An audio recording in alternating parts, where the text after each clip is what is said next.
சர்வாதிகார நாட்டில் ஒன்றா தடை பண்ணலாமே ஒழிய ஜனநாயகம் இருக்கிற வரைக்கும் ஜனநாயகனுக்கு ஆபத்து இல்லை. தடங்கல் பண்ணலாம், தாமதப்படுத்தலாம், அவ்வளோதானே தவிர இந்த ஃபெஸ்டிவல் சீசன் இல்லாமல் பண்ணலாம். அது இந்த ஜெயம் ரவி போட்டிருக்காரு பாருங்க, உங்கள் படம் வர அன்னைக்கு தான் எங்களுக்கு பொங்கல்னு போட்டிருக்காரு. அதுதான் உண்மை ஆகப்போகுது. இந்த சென்சார் போர்டுக்கு என்ன பண்ணணும் அப்படின்ற இன்ஸ்ட்ரக்ஷன் பிஎம்ஓ கிட்ட இருந்து வந்துடும். ஐஎன்பி மினிஸ்ட்ரிக்கே இது தெரியாம இருக்கும். இந்திய சினிமா துறையில கருத்து சுதந்திரத்துக்கு மத்திய அரசால் ஏற்படுத்தப்பட்ட ஒரு துக்க நாளா தான் இதை சொல்லணும். இப்ப இவங்க நல்லவர்கள், அது ஒரு ப்ராசஸ், எங்களுக்கு அதுக்கு சம்மந்தம் இல்லைன்னா சென்சார் போர்டு ஏன் இவ்வளவு மூர்க்கத்தனமா போறான்? கோர்ட்டுக்கு போனாங்க, கோர்ட்டு சொல்லிச்சு கொடுத்துட்டு போக வேண்டியது தானே. நீ என்ன ஜட்ஜஸை விட பெரிய நடுநிலையாளர்களா நீங்கெல்லாம்? இந்த பக்கம் தீர்ப்பு வருது சாதகமாக, இந்த படத்தை சென்சார் சர்டிஃபிகேட் கொடுக்கலான்னு, உடனே போய் அடுத்த கோர்ட்ல போய் சீஃப் ஜஸ்டிஸ் கோர்ட்ல நாங்க இது மேல்முறையீடு பண்ண எங்க அனுமதிக்கணும். ஜனநாயகன் படம் வருமா இல்ல வராதா சார்?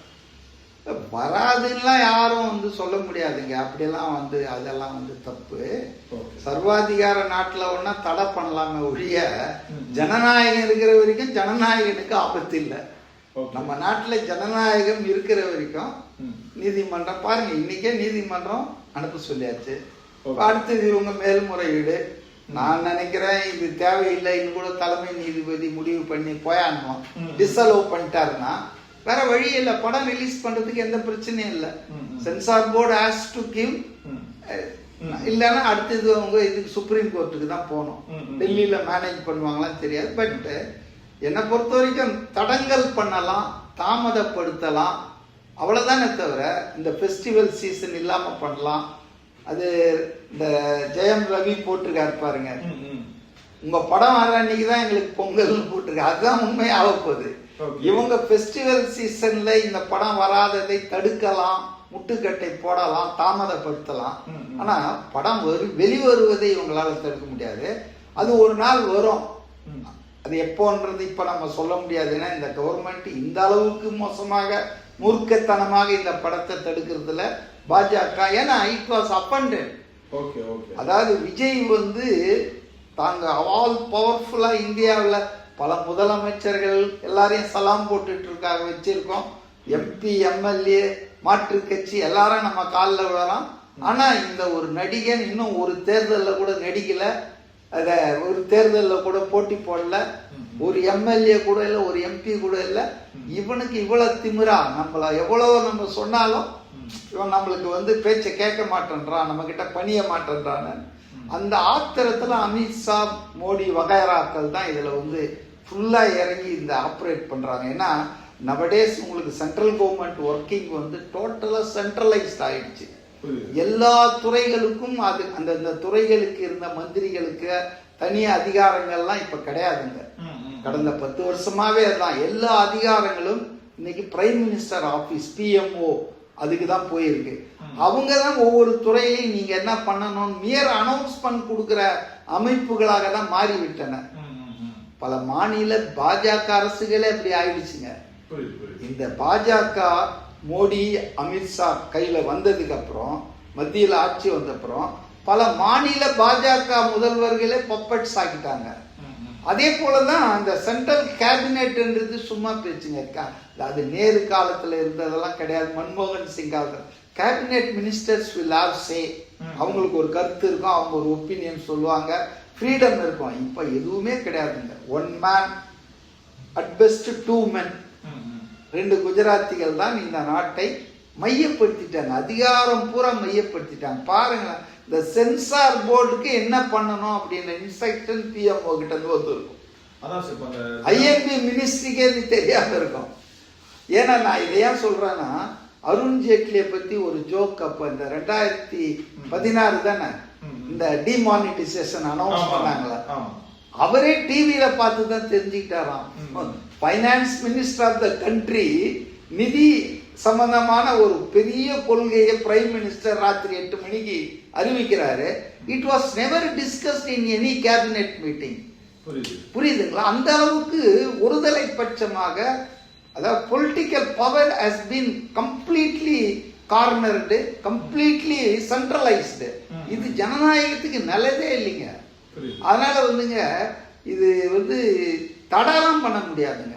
இல்ல சார், அந்த ஜனவரி 9 வந்து விஜய் ரசிகர்களும் சரி, விஜய் அவர்களோட தொண்டர்களும் சரி இந்த நாளை வந்து மறக்கவே மாட்டாங்க. துக்க நாளா தான் இது. இந்திய சினிமா துறையில கருத்து சுதந்திரத்துக்கு மத்திய அரசால் ஏற்படுத்தப்பட்ட ஒரு துக்க நாளா தான் இதை சொல்லணும். கலைஞர்களுக்கு, கலை படைப்புகளுக்கு இது ஒரு பிளாக் டே தான். இந்தியா பூரா சொல்றேன், நான் இங்க மட்டும் இல்லை. தமிழ்நாடு வந்து ஹாலிவுட்டுக்கு அப்புறம் கோலிவுட் வந்து ஒரு பவர்ஃபுல்லான சினிமா. ஒரு நூற்றுக்கணக்கான படங்கள் ஒரு வருஷத்துக்கு போகிற இடம். உலகத்தின் பல நாடுகளில் வந்து போகிற படங்கள், தமிழ் படங்கள். அதனால் வந்து இது ஒரு பெரிய கருப்பு தினம் தாங்க. ஆக்சுவலாக இன்னைக்கு தீர்ப்பு வரும், இந்த படத்தை எப்படியாவது 14ஆம் தேதி ரிலீஸ் பண்ணலாம்னு நினச்சிதான் எல்லா ப்ரொடியூசரும் சரி வந்துடுச்சே, இந்த டிஸ்ட்ரிபியூட்டரும் இருப்பாங்க. தீர்ப்பு தான் வந்துடுச்சே, தீர்ப்பு வந்துடுச்சு. ஆனால் திரும்ப ஒரு மேல்முறையீடு போயிருக்காங்க. அதுதான் பொலிட்டிக்கல் கேம். இதில் தான் இன்னும் எக்ஸ்போஸ் ஆகுறாங்க. இப்போ இவங்க நல்லவர்கள், அது வந்து ஒரு ப்ராசஸ். எங்களுக்கு அதுக்கு சம்மந்தம் இல்லைன்னா சென்சார் போர்டு ஏன் இவ்வளோ மூர்க்கத்தனமாக போகிறான்? கோர்ட்டுக்கு போனாங்க, கோர்ட்டு சொல்லிச்சு கொடுத்துட்டு போக வேண்டியது தானே. நீ என்ன ஜட்ஜஸை விட பெரிய நடுநிலையாளர்களா நீங்களாம்?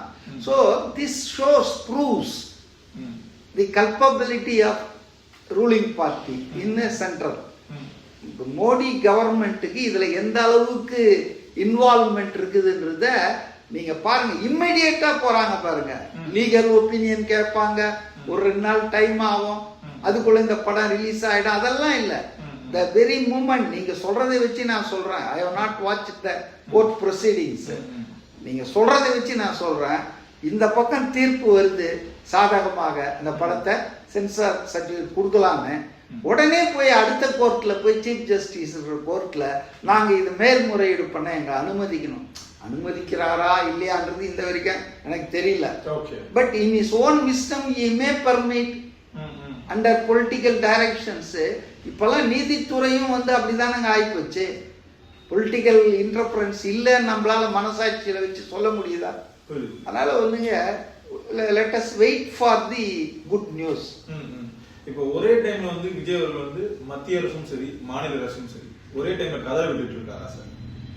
இல்ல அவரு கதற விடுறாருங்க. நீங்க ஏங்க அவரை கதற விடுறாங்க? இவங்க கதறாங்க. போத் ஸ்டேட் அண்ட் சென்ட்ரல் கவர்மெண்ட்டுக்கு ஒரு ஆள் எதிரியா இருக்கிறான்னா அந்த ஆள் தானே பிரமாதமான சக்தி உள்ளவன். 2 பெரும் அரசாங்கங்களை ஒரு ஆளு சிங்கிள் ஹேண்டட்லி டீல் பண்றான். லெப்ட் ஹேண்ட்ல டீல் பண்ணுவாங்கன்றாங்களா அந்த மாதிரி. அதாவது இவங்கெல்லாம் சொல்றாங்க, இப்ப கூட கண்டிக்கவே இல்லையே, அறிக்கவே இல்லை. எதுக்கு அறிக்கை விட்ட உடனே என்ன சொல்லுவாங்க தெரியுமா?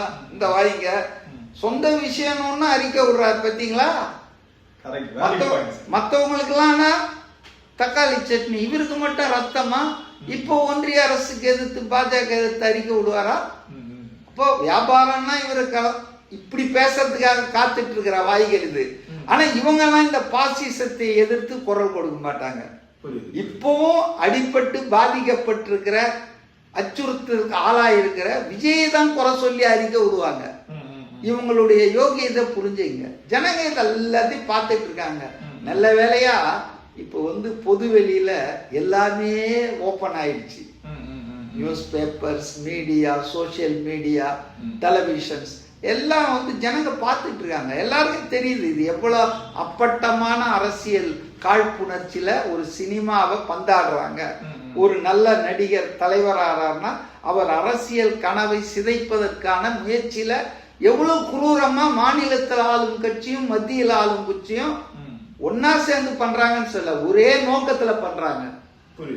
Still I don't say they are United. But அவங்க அப்ரோச் அட்டாக் யூனிஃபைடா தானே இருக்குது. இந்த பக்கத்துல அடிக்கிறாங்க, அந்த பக்கத்துல அடிக்கிறாங்க.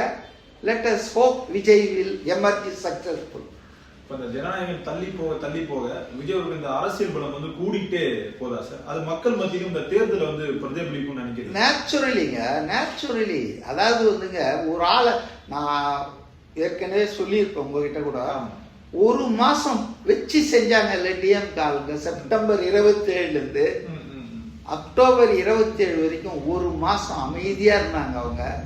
ஆனா திமுகவுடைய சொம்புகள், அண்டாக்கள், குண்டாக்கள்லாம் மீடியால வந்து வச்சு செஞ்சாங்கல்ல.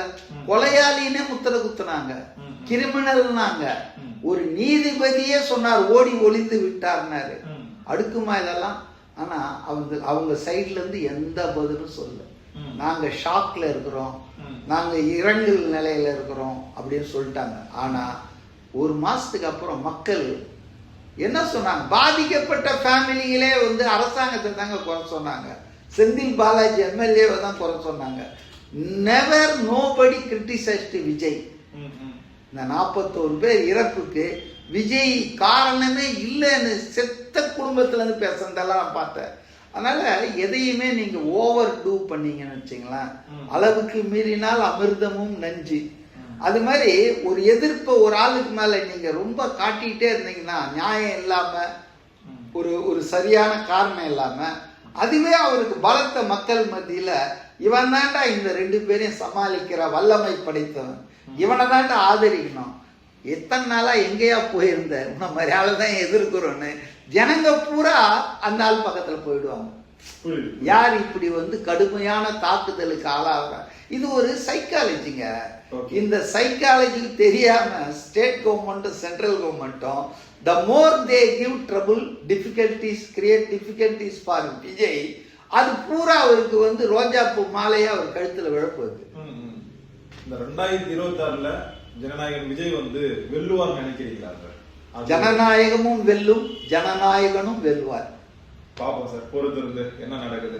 நேரம் கொடுத்ததுக்கு நன்றி சார்.